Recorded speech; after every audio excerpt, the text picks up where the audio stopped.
Voilà.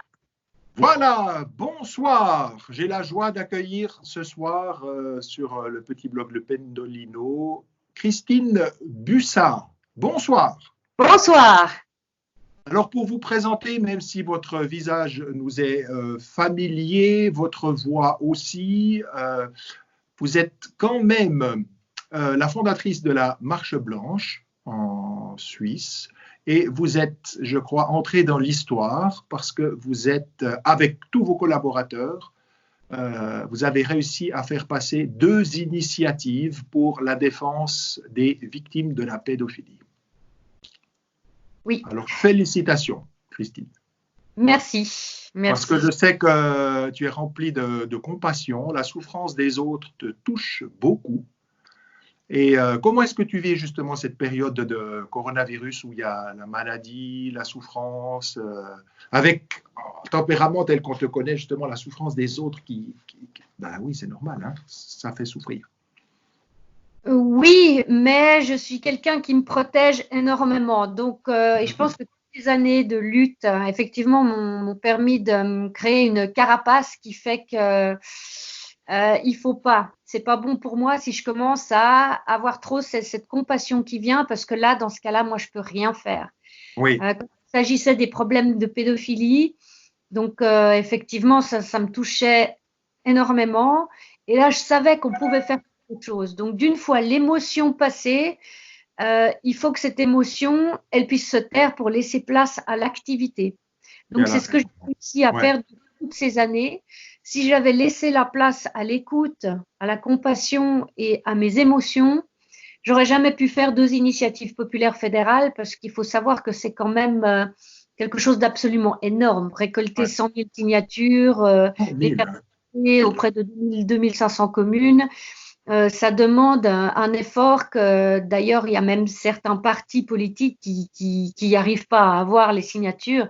Et après, il faut encore que ce soit accepté par le peuple. Donc, si pendant toute cette période, on est à l'écoute des gens, le travail que ça prend, s'il commence à être vampirisé par l'émotion qu'on laisse aller, et le temps qu'on laisse pour les victimes, là, on ne peut plus. Donc, j'ai dû laisser tout ça de côté. Et c'est vrai qu'on a très souvent dit que j'étais quelqu'un de froid, mais les gens ne comprenaient pas que si je passais mon temps à écouter, je ne pourrais pas aller dans l'action.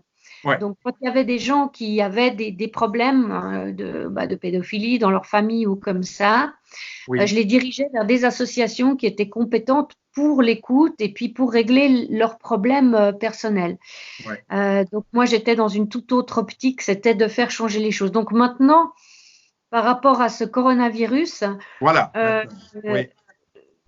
je dirais que ça va peut-être paraître dur, ce que je vais dire. Bien sûr, j'ai de la compassion et je comprends que certaines personnes vivent des choses terriblement difficiles au quotidien, mais je laisse ça plutôt aux gens comme toi, Dominique, qui sont proches des gens, proches du peuple. Moi, je vais plus maintenant me trouver à l'écoute de ceux qui vivent, qui vont continuer à vivre et qui vont se retrouver dans des difficultés parfois insurmontables pour continuer à vivre, à faire vivre leur famille, des indépendants. Voilà, c'est ce côté-là m'interpelle plus que le côté des victimes et qui s'en vont. Parfois, c'est des personnes qui sont âgées. Je ne veux pas minimiser parce qu'il y a des gens qui souffrent autour, mais les gens qui sont autour souffriront de toute façon bientôt, parce que ces personnes-là sont vouées à partir dans quelques mois ou quelques années. Donc, je pense à la vie et pas à la mort. Et il faut que cette vie, elle puisse continuer. Voilà. Surtout que tu es devenue aussi, encore une fois, grand-maman. Jeune grand-maman. Oui, un petit enfant qui naît au milieu de ce coronavirus. Donc, au tout début, quelques jours avant, merci qu'on annonce le confinement. Alors voilà, j'espère que son avenir sera un peu plus beau qu'au moment de sa naissance. Oui, magnifique. Maintenant, ma foi, si je pouvais faire quelque chose, j'avais un gros coup de gueule par rapport à notre gouvernement vaudois qui vient nous mettre sous le nez des chiffres absolument sensationnels par rapport aux bénéfices qu'ils ont faits. mais par contre, je trouve qu'ils ne font pas grand-chose. Je vois le canton de Genève, par exemple, qui s'avance pour payer les loyers des petits commerçants. Et ça, Voilà. c'est énorme. Quand Ouais. on a un restaurant, par exemple, comme moi Oui, d'ailleurs, comme toi, tu as des restaurants, là, on mange très bien d'ailleurs. Magnifique. Ouais. oui. Donc si je suis pas forcément concernée par peut-être une faillite qui risque d'arriver dans quelques mois ou dans quelques semaines si je rouvre pas, il y en a certains qui peut-être pourraient se retrouver dans des situations plus difficiles, qui ont des loyers peut-être un peu plus élevés. Et je ne comprends pas que la Confédération ou les cantons, la Confédération ne veut pas en entendre parler, mais au moins que les cantons puissent être à l'écoute et comprennent que si on doit continuer à sortir des loyers dans le vide, eh ben on va s'appauvrir et puis on va peut-être se retrouver en faillite. Donc je trouve qu'il y a une aide qui est simple.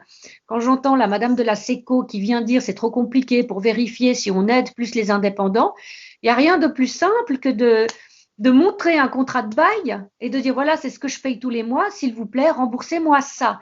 Donc niveau Oui, vérification, il n'y a rien de plus simple. oui. Donc au moins que les loyers des petits commerçants puissent être payés. Le canton de Genève l'a compris, le canton ne vaut pas encore. Donc là, si je peux profiter de ta petite antenne pour faire un appel qui pourrait Oui, bien sûr. sauver des commerçants, peut-être des petits salons de coiffure, des petites Ben voilà. boutiques, des chocolateries, j'en sais rien. Voilà, donc Et ça serait quoi les petits trucs, les remèdes? Bien sûr que c'est énorme, mais les moi petits je trouve que conseils qu'on pourrait recevoir d'une femme comme toi alors qui est employée de ta société. les commerçants, il y a peut-être des commerçants qui vont se retrouver en manque de liquidité. Bon, ben là, il y a les prêts de la Confédération, c'est une bonne chose. Mais il y a autre chose. S'ils regardent bien leur contrat d'assurance, il y a un petit paragraphe, c'est épidémie, d'accord? Donc, il y a certaines assurances qui ont joué avec les mots et qui ont dit c'est pas une épidémie, c'est une pandémie. Bien qu'une pandémie, ce soit une épidémie, mais bon, il y a quelques malhonnêtes qui essayent de faire passer ça comme ça. Bon, il y a quelques juristes qui ont demandé des avis de droit. J'espère qu'au bout du compte, ils devront payer. Mais il y a quand même deux, trois assurances qui rentrent en ligne de compte. Je ne veux pas les nommer, mais il y a en tout cas la mobilière. Voilà. Et moi, j'ai la chance de tomber sur cette assurance qui, elle, va rentrer en compte. Et donc, si je peux faire un appel à tous ces commerçants, regardez bien vos contrats d'assurance et Oui, renseignez-vous. ouais, c'est Peut-être que vous important. pourrez obtenir quelque chose. Voilà. Voilà. En Chère tout cas, beaucoup mobilière, on connaît la pub, hein, chère cher. mobilière, Alors, moi, je dirais très chère mobilière, là, très chère mobilière. sans leur faire Voilà, publicité, mais il faut avouer quand même que, voilà, que voilà. Ben, ça, je crois que c'est important et moi je tenais justement à ce que tu puisses aussi t'exprimer parce que voilà, l'Église catholique, bien sûr qu'elle a un beau message à donner, mais j'aime bien aussi entendre les personnes qui, comme toi, sont dans le concret, qui retroussent leurs manches, qui créent des entreprises comme tu as fait avec les restaurants, qui donnent du travail aussi à d'autres personnes. Et on a parlé beaucoup de, voilà, faut être, Jésus, il a travaillé, il était charpentier, Joseph aussi, c'était difficile. Donc, je pense que c'est bien d'entendre, surtout qu'on a entendu dans l'actualité parler des indépendants. Hein. Et c'est une claque. Vraiment, c'est, ben voilà, comme tu as dit, les salons de coiffure, les alors, restaurants, comme ça. plus mal loti que nous. J'entendais à la radio l'autre jour un brasseur qui disait, moi, on m'a pas obligé de fermer, mais par contre, je travaille que pour les restaurants et puis les manifestations. Et lui, ben, il n'est pas pris en compte, comme les chauffeurs Ouais, de taxi. Il y en a pas voilà. mal qui sont pris en compte. Et là, bon, ben, je veux dire, il y a quelques années, on a pu avancer 60 milliards pour, si je me trompe pas, pour l'UBS. Donc, et nous, et ces petits commerçants, est-ce qu'ils valent moins que l'UBS, qui est une grande société qui, au niveau de l'éthique, peut-être qu'on leur arrive quand même à la cheville. Ouais, ouais. Donc, voilà, il y a beaucoup de questions qui se posent, mais bon, maintenant, par rapport à cette situation qu'on vit maintenant, il y avait au départ, en tout cas, comme je l'ai vécu moi, un sentiment de surréalisme dans les premiers temps, quand on nous a annoncé ce confinement et même déjà un tout petit peu avant, de surréalisme, d'hébétitude, Oui, et d'avoir l'impression de quelque chose de psychédélique, quoi. C'était terrible. Maintenant, en tout cas, en ce qui me concerne, j'ai un peu passé ce stade. En toute honnêteté, je suis bien à la maison. Je suis avec ma fille qui a 8 ans, mon compagnon qui a Oui? été chômage technique. Ah On a oui. la chance d'avoir un appartement qui est grand et puis d'habiter au pied du Jura, dans la campagne. Donc voilà. Mais je pense à tous ceux qui sont dans des petits appartements en famille ou alors des couples peut-être un peu plus âgés qui ont des familles au-dessus, qui vivent toute la journée, trois gamins qui sautent, qui font du bruit. Euh, enfin, il y en a qui sont malheureux. Je pense beaucoup à ces gens-là. Ça doit pas être facile. Très Mais bien. en ce Ouais, qui je concerne, comprends, bien sûr. Ouais, ouais, ouais. et je pense que notre gouvernement a fait ce qu'il a pu. J'entends beaucoup de critiques au sujet de notre Conseil fédéral. Alors bon, c'est des gens qui vivent 20 heures par jour dans le travail, qui font tout ce qu'ils peuvent. Ma foi, ils font peut-être des choses pas très justes. Peut-être qu'ils sont peut-être pas à l'écoute assez des petits commerçants. Mais en tout cas, je pense qu'ils font quand même tout ce qu'ils peuvent. Et puis, je leur tire mon chapeau. Je tire mon chapeau à Monsieur Koch aussi, qui devrait prendre sa retraite et puis voilà, qui est en plein dedans. En tout cas, chapeau, D'accord. chapeau à plein de monde. Et à des gens comme toi, Dominique, qui vont J'essaye. voir les gens en hôpitaux. C'est difficile, qui prennent des risques aussi pour leur santé, pour leur vie, c'est difficile. Quand on aime les autres. Mais c'est extraordinaire. Est-ce que, Christine, sans dresser des plans sur la comète, mais là, on te sent de nouveau prise. On sent que tu as envie de faire quelque chose, voilà, pour aider les indépendants. Tu as parlé du Conseil fédéral et tout. Est-ce que c'est quelque chose qui pourrait te motiver à ta mesure? On comprend bien aussi avec une certaine protection, hein, comme ça. Mais d'un coup, c'est quelque chose qui te titille un peu. Alors, j'avoue qu'à un moment donné, je me suis dit, allez, je vais lancer une pétition en ligne, je vais mobiliser du monde et tout ça. Mais j'avoue que je suis fatiguée. Et puis là, Ouais. alors bon, c'est peut-être égoïste de ma part, mais enfin, je me pose. Combien de fois j'ai dit à mon compagnon, oh là là, je pose tellement, j'en peux plus. J'aimerais une fois que la Terre s'arrête de tourner et puis avoir une semaine, 2 semaines à la maison sans rien faire ou faire que ce que je veux. Et puis, malheureusement, je dirais, c'est arrivé par la force des choses et je le vis bien, j'en avais besoin. Et là, si je me lance dans une bataille maintenant, je suis fatiguée. Non, pas trop. Maintenant, si on prolonger ce confinement, par exemple, si les restaurateurs devaient ouvrir que dans un mois ou dans 2 mois, et puis que ma fille retournait à l'école, et puis que peut-être ça reviendrait, puis que je me lancerais, mais j'espère qu'il y en a d'autres qui le font. Voilà, ça serait quoi les conseils pour d'autres? Tu as donné ta part, on a bien senti, et c'est normal, tu as le droit aussi d'avoir, de souffler un peu comme une sportive, toi qui a fait un marathon, puis qui a besoin de dire, bah, écoutez, vous avez couru le 100 mètres, là, vous pouvez pas un peu peut-être arriver aux 1000 mètres ou aux 10 000 mètres comme ça. Mais il y en a qui le font. Je vois comme des Ouais, gens comme Kevin Grangier, qui est, voilà, je vais pas nommer le parti qui dirige parce que c'est pas ça l'important, c'est pas ça. Mais c'est l'homme qu'il est et puis qui se bat. Je vois tout ce qu'il arrive à écrire, à se battre, à partager et tout. Alors que moi, je suis fatiguée, je me sens bête quand je le non, vois. pas du tout, pas du tout, pas Et bête. c'est des gens comme lui qui font maintenant avancer les choses sur le plan politique, peu importe de quel parti ça vient. J'ai vu que la gauche aussi, au niveau des socialistes, ils ont lancé des idées, des batailles, et moi je leur tire mon chapeau à tous, à gauche comme à droite, peu importe dans quel parti, je leur tire à tous mon chapeau parce que moi j'ai pas ce courage. Moi je vais me prendre dans la campagne, je joue Mais tu avec as une ma famille, tu t'engages pour ta fille, ton fille, compagnon, tout ça. Écoute, mais c'est. Voilà. du temps avec mes tantes, avec qui j'avais pas forcément le temps avant, avec mon papa tous les jours au Ah, téléphone, ouais. on passe un long moment ensemble Ouais. et ça me fait du bien, ça me fait du bien. Eh Voilà. ben, tant mieux, Ça ça nous réjouit pour une va. marathonienne, pour Non, une là, femme on a besoin aussi le repos du guerrier, hein, je comprends ça très très bien. Et puis, qu'est-ce qu'on peut te souhaiter?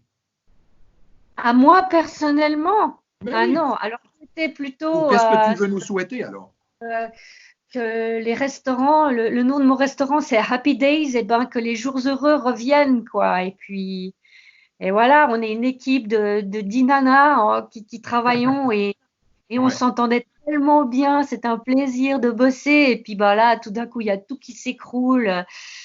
Bon, c'était dur, franchement, c'était dur parce qu'on s'éclatait quoi au boulot, Mhm. c'était génial. Et puis c'était un resto qui marchait bien, de mieux en mieux.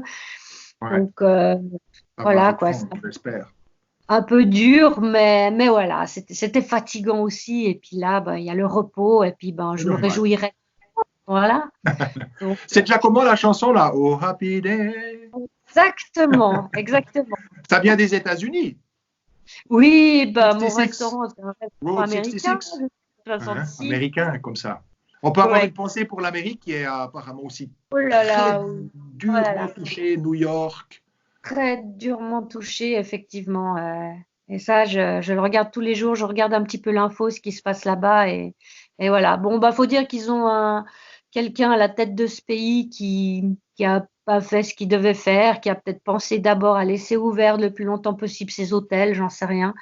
Enfin, à lui, je lui tire pas mon chapeau, mais je tire mon chapeau à tous les Américains qui se battent et puis qui, voilà, qui vont avoir de la peine. Et je pense à tous ceux qui se retrouvent au chômage, aux serveuses là-bas qui n'ont pas le chômage, qui n'ont rien.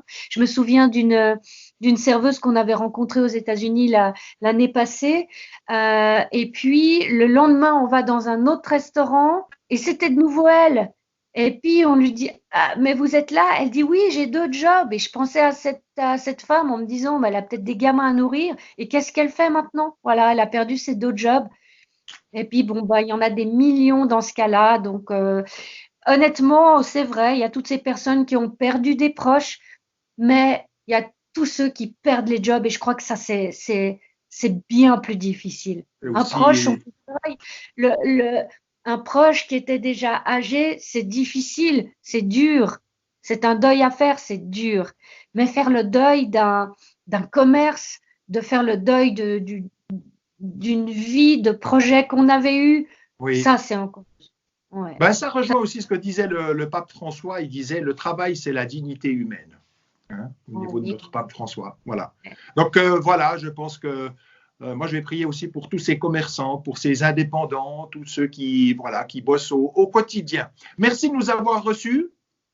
Merci à toi, Dominique, et bravo pour ce que tu fais. Même si On toi et essaye. moi, on est totalement différents, mais on a un lien, c'est la lutte. C'est la lutte. C'est vrai. Un peu comme le cœur. Moi, je ne fais pas de politique. Tu as parlé de la gauche, de la droite. C'est le cœur qui fait, qui bat à gauche, Exactement. à droite, à gauche, à droite. Voilà. Magnifique. Merci beaucoup. Allez, à À bientôt, bientôt. Dominique. Merci. Bye bye.